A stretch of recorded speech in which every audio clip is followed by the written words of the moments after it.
కార్తీక దీపం సీరియల్ ఇవాళ ఏం జరిగిందో తెలుసుకోవాలనుకుంటున్నారా? అయితే ఈ వీడియోని కంప్లీట్గా చూడండి.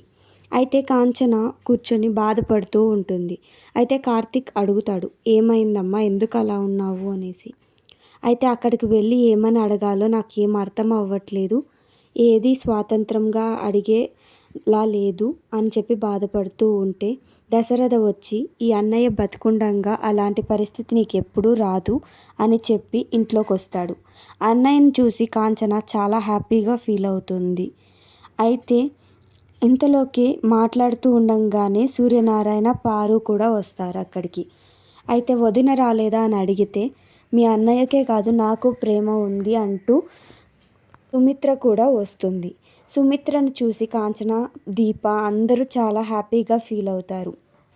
అయితే సుమిత్ర ఇంట్లోకి వచ్చి అందరితో హ్యాపీగా మాట్లాడుతుంది. అయితే ఏం మాట్లాడకు, దీప పెట్టిన కాఫీ తాగాక తర్వాత మాట్లాడుకుందాం అంటూ అనేసరికి అందరూ షాక్ అయి దీప హ్యాపీగా ఉంటుంది. మా అమ్మ నాతో మాట్లాడుతుందా అని చెప్పేసి.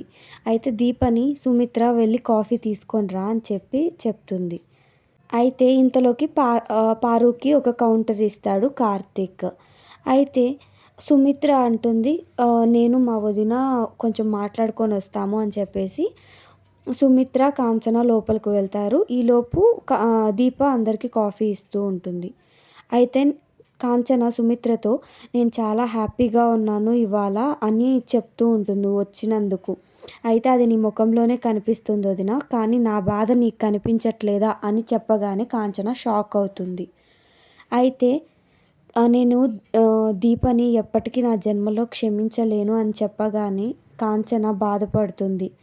అయితే సుమిత్ర, నాకు ఒక సాయం చేయొదిన, నువ్వే ఈ పెళ్ళి గుడిలో పెట్టుకుందాం, అన్నయ్య వదిన అతిథులుగా వస్తే చాలు అని చెప్పు అని అంటుంది. కాంచన, ఎందుకు క్షమించట్లేదు నువ్వు అని అడిగితే చెప్తుంది, దీపం మీద నాకు ఎప్పుడు కోపం పోదు, దీప నా భర్తకి గన్ను గురిపెట్టింది అని చెప్పి చెప్పుకుంటూ వస్తుంది.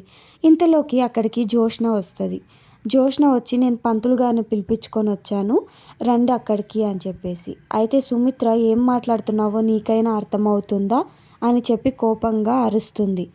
అయితే నాకు అర్థమవుతుంది, నేను తాళి తెంపానని నాకు కూడా రిగ్రెట్ పోతుంది కదా, నువ్వు రుణం తీర్చుకుంటున్నా అని అనుకో, ఈ ఒక్క రోజుకి దీపని కూతురుగా అనుకో అని చెప్పి ఒప్పిస్తుంది. అయితే లాస్ట్కి సుమిత్ర ఒప్పుకుంటుంది. అయితే ఏం జరిగిందో దీప, కార్తిక్ డౌట్గా ఉంటారు. రేపటి భాగంలో ఏం జరుగుతుందో తెలుసుకుందాం. అసలు దీప కార్తిక్ల పెళ్ళి అవుతుందా, జోష్న చేయనిస్తుందా అని. ఇలాంటి మరెన్నో అప్డేట్స్ కోసం మన ఛానల్ని లైక్ చేసి, షేర్ చేసి, సబ్స్క్రైబ్ చేసుకోండి.